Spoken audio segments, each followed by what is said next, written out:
Cihazınızın tamire mi ihtiyacı var? Ücretsiz teşhis sunuyoruz. Kapınıza kadar alıyor ve teslim ediyoruz, telefon veya seyahat gerekmez. Tamir öncesi size fiyat teklifi gönderiyoruz ve sadece onayladıktan sonra devam ediyoruz. Kolay, şeffaf ve profesyonel. Link açıklamada.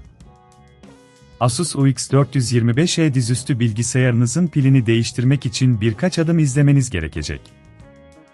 Öncelikle ihtiyacınız olan aletler, bir yıldız tornavida, bir düz tornavida ve bir plastik açma aracı.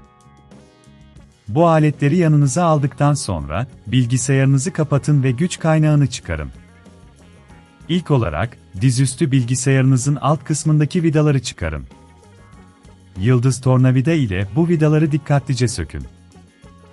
Vidaların kaybolmaması için bir kapta saklamanızı öneririm.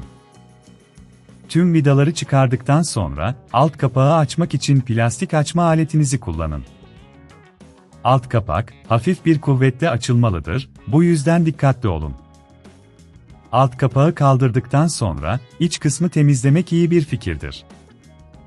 Toz ve kir birikimini temizlemek için bir hava üfleme cihazı kullanabilirsiniz. Bilgisayarınızın iç aksamlarının daha verimli çalışmasını sağlar.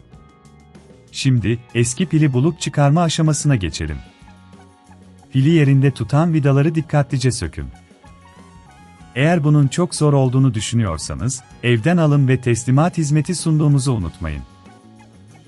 Bu sayede, bilgisayarınızı evinizden aldırarak profesyonel bir şekilde tamir ettirebilirsiniz. Eski pili çıkardıktan sonra, yeni pili yerine yerleştirin. Yeni pilin bağlantı noktalarını dikkatlice hizalayın ve vidalarını sıkı bir şekilde yerine yerleştirin. Tamir öncesi fiyat teklifi almayı da unutmayın, bu sayede bütçenizi aşmadan işlemi gerçekleştirebilirsiniz.